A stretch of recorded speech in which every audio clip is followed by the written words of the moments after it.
ইরানের সর্বোচ্চ নেতা আয়াতুল্লাহ খামেনি নিহত, দাবি ট্রাম্পের। খবরটি অস্বীকার করছে তেহরানের একাধিক গণমাধ্যম। যৌথ হামলায় নিহত 201, আহত 700-র বেশি।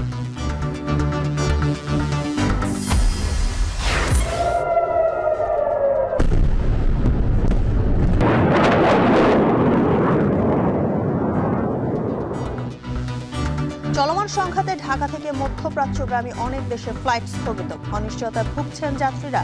খোঁজ নিতে শাহজালালে প্রবাসী কল্যাণমন্ত্রী।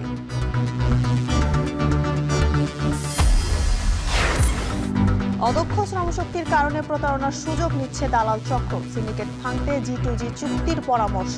অভিবাসন ব্যয় কমাতে উদ্যোগী সরকার। দেশে ঘন ঘন ভূমিকম্পে বাড়ছে আতঙ্ক। মৃদু কম্পনে কমছে বড় বিপর্যয়ের ঝুঁকি, দাবি বিশেষজ্ঞদের। গুরুত্বপূর্ণ স্থাপনায় প্রতিরোধ ব্যবস্থা রাখার পরামর্শ।